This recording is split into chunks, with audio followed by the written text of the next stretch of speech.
Bismillahirrahmanirrahim. Assalamualaikum warahmatullahi wabarakatuh. Yang kami hormati Bapak Muntohar MPDI selaku dosen mata kuliah PAI, dan juga teman-teman yang berbahagia. Pertama-tama marilah kita panjatkan puji dan puji syukur kehadirat Allah Subhanahu wa taala yang telah melimpahkan rahmat dan kesehatannya sehingga kita semua bisa hadir pada kesempatan kali ini dalam keadaan virtual. Tak lupa juga salawat serta salam kita haturkan kepada Nabi Muhammad SAW yang telah membawa kita dari zaman kegelapan hingga zaman yang terang benar seperti sekarang ini. Perkenalkan kami dari kelompok 5 akan mempresentasikan hasil diskusi kami di mana merupakan tugas dari mata kuliah PAI yang diampu oleh Bapak Muntohar MPDI.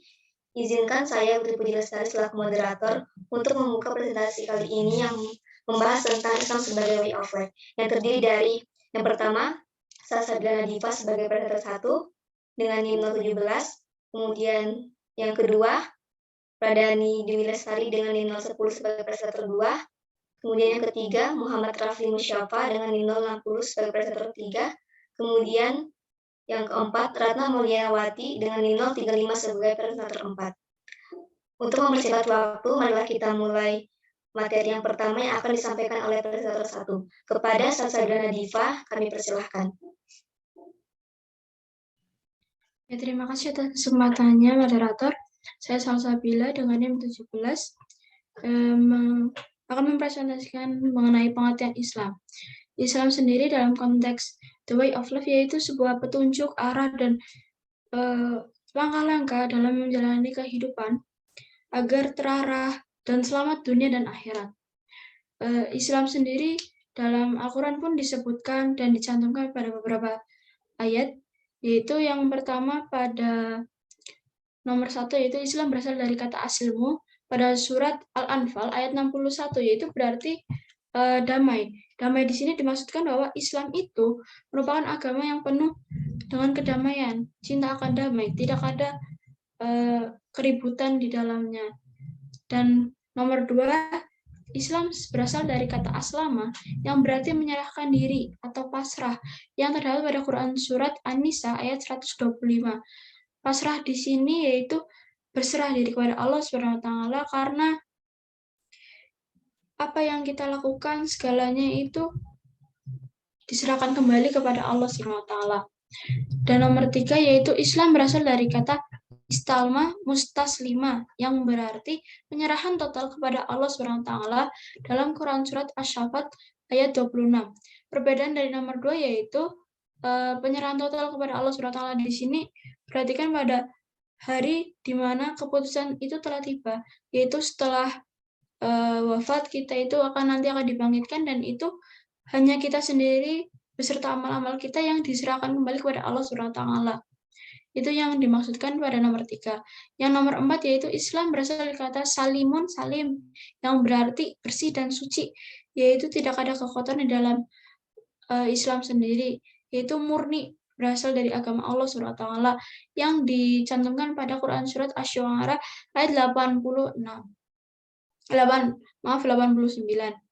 Yang nomor 5 yaitu Islam berasal dari kata salamun dan asilmu yang artinya damai dan selamat pada Quran surat Maryam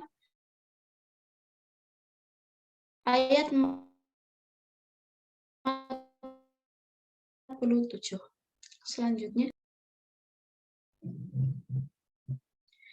yaitu tujuan dan fungsi. Yaitu tujuan dan fungsi dari Islam sendiri itu sebagai rahmat umat manusia, tumbuhan seluruh makhluk hidup dan menjadi petunjuk untuk mencapai kebahagiaan hidup di dunia hingga akhirat. Sebagaimana Allah telah berfirman pada Quran surat Al-Anbiya ayat 107 yang berarti tidaklah kami mengutusmu yaitu Nabi Muhammad SAW kecuali untuk menjadi rahmat bagi seluruh alam. Seluruh alam ini yang telah saya sebutkan yaitu semua makhluk hidup, baik tumbuhan, hewan, manusia, dan semuanya yang merupakan ciptaan dari Allah SWT. Tujuan Allah SWT mengutus Nabi Muhammad SAW membawa Islam bukan untuk membinasakan orang-orang kafir, melainkan terciptanya perdamaian, terciptanya kerukunan terhadap orang-orang kafir beserta umat muslimin, sehingga terjadi tidak adanya pertengkaran gitu. Islam sendiri terdiri dari 5 pokok kemaslahatan, yaitu ada yang pertama memelihara kemaslahatan agama atau hifz al-din, yang kedua memelihara jiwa, hifz al-nafsi, yang ketiga memelihara akal, hifz al-aqli, yang keempat memelihara keturunan dan kehormatan, hifz al-nasli, dan yang kelima adalah memelihara harta benda, hifz al-mal. Baik, saya kembalikan ke moderator. Ya, terima kasih kepada presentator 1 yang sudah menyampaikan materi yang pertama. Kemudian materi selanjutnya akan disampaikan oleh presentator 2, yaitu Pradani Dwi Lestari dengan NIM 010. Pada presentator 2 dipersilahkan. Baik, terima kasih kepada moderator yang telah memberikan saya kesempatan untuk memaparkan materi tentang sumber ajaran Islam. Islam sangat pesat ke seluruh penjuru dunia dengan kecepatan yang menakjubkan. Yang sangat menarik dan perlu diketahui bahwa Nabi Muhammad SAW adalah suatu agama yang sekaligus menjadi pandangan atau pedoman hidup. Banyak sumber-sumber ajaran Islam yang digunakan mulai zaman muncul pertama kalinya Islam pada masa Rasulullah sampai zaman modern sekarang ini.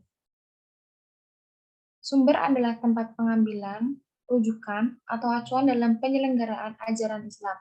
Karena itulah, sumber memiliki peranan yang sangat penting bagi pelaksanaan ajaran Islam. Dari sumber inilah, umat Islam dapat memiliki pedoman-pedoman tertentu untuk melaksanakan proses ajaran Islam. Tanpa adanya suatu sumber, maka umat Islam akan terombang-ambing dalam menghadapi ideologi dan bisa jadi akan berakhir pada kesesatan atau penistaan. Dalam pembahasan di sini akan diuraikan macam-macam sumber ajaran Islam yang diantaranya meliputi pertama, itu adalah Al-Quran. Secara terminologi, Al-Quran adalah kitab suci yang diwahyukan oleh SWT kepada Nabi Muhammad SAW yang disampaikan lewat malaikat Jibril, yang dikomunikasikan dengan bahasa Arab, harus dipercayai tanpa syarat dan menjadi pedoman bagi para pengikutnya, yaitu umat Islam di seluruh dunia. Yang kedua ada hadis. Banyak dari ayat Al-Quran yang menerangkan bahwa hadis merupakan sumber hukum Islam, selain Al-Quran yang wajib diikuti, baik itu dalam hal perintah maupun larangan. Yang ketiga ada ijtihad.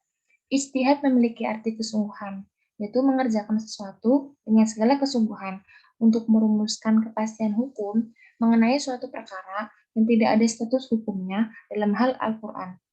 Dan sunnah dengan tetap berpedoman pada dua sumber utama. Terima kasih. Saya kembalikan kepada moderator. Terima kasih kepada presentator 2. Kemudian materi selanjutnya akan disampaikan oleh presentator 3. Kepada Muhammad Rafi Musyafah, dipersilahkan. Terima kasih moderator atas kesempatannya. Saya selaku presentator ketiga, saya akan membawakan materi saya yaitu tentang ruang lingkup ajaran Islam. Secara garis besar, ruang lingkup ajaran agama Islam mencakup ajaran menyeluruh total atau kafah yang terdiri atas akidah, iman, dan akhlak ihsan. Akidah. Yang pertama, akidah adalah keyakinan, kepercayaan tentang adanya wujud Allah yang esa, tunggal, tiada sekutu baginya. Yang kedua, akhlak. Secara bahasa, akhlak berasal dari bahasa Arab, bentuk jamak dari khulq. Khulq dalam bahasa Kamus Al-Munjid berarti budi pekerti, perangai, tingkah laku, atau tabiat. Sementara dalam Kamus Dairah Al-Ma'arif, akhlak diartikan sebagai sifat-sifat manusia yang terdidik. Terima kasih. Saya kembalikan ke moderator. Terima kasih kepada presentator 3 yang sudah menyampaikan materi. Kemudian materi selanjutnya akan disampaikan oleh presentator 4 kepada Ratna Mulinawati, dipersilahkan. Baik, terima kasih. Saya akan mempresentasikan karakteristik ajaran Islam. Karakteristik ajaran Islam berhubungan dengan bidang-bidang yang ada dalam kehidupan sehari-hari. Misalnya dalam bidang agama, kebudayaan, pendidikan, sosial, kesehatan, dan sebagainya. Karakteristik tersebut dapat kita lihat dalam sumber ajaran Al-Quran dan hadis. Konsep ajaran Islam dalam berbagai bidang yang menjadi karakteristik ajaran Islam itu dapat dikemukakan sebagai berikut. Yang pertama, bidang agama. Karakteristik ajaran Islam dalam bidang agama adalah mengakui adanya pluralisme sebagai suatu kenyataan, mengakui adanya universalisme, yakni mengajarkan kepercayaan kepada Tuhan, dan hari akhir, menyuruh berbuat baik, dan mengajak pada keselamatan. Yang kedua, bidang ilmu dan kebudayaan. Karakteristik ajaran Islam dalam ilmu dan kebudayaan bersikap terbuka, akomodatif, tetapi juga selektif. Yang ketiga, bidang pendidikan. Islam memandang pendidikan adalah hak bagi setiap orang, baik laki-laki maupun perempuan, dan berlangsung sepanjang hayat. Yang keempat, bidang sosial. Karakteristik ajaran Islam di bidang sosial bahwa Islam mengajarkan setiap manusia untuk hidup damai dan sejahtera.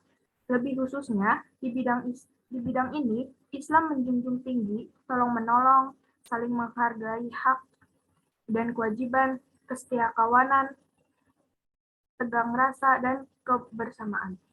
Yang kelima, bidang kesehatan. Ciri khas ajaran Islam selanjutnya dapat dilihat dalam konsepnya mengenai kesehatan. Untuk menuju hal tersebut, Islam menekankan segi kebersihan lahir dan batin, dan lain-lain. Terima kasih, saya kembalikan kepada moderator. Ya, terima kasih pada presentator 4 yang sudah menyampaikan materi yang terakhir.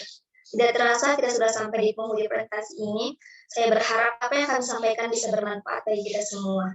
Apabila dalam penyampaian terdapat salah kata dan kekurangan, saya selaku moderator mengucapkan maaf yang sebesar-besarnya. Sebelum saya menutup presentasi ini, izinkan saya menyampaikan apabila ada yang ingin ditanyakan oleh teman-teman sekalian, kami persilahkan. Terima kasih. Wassalamualaikum warahmatullahi wabarakatuh.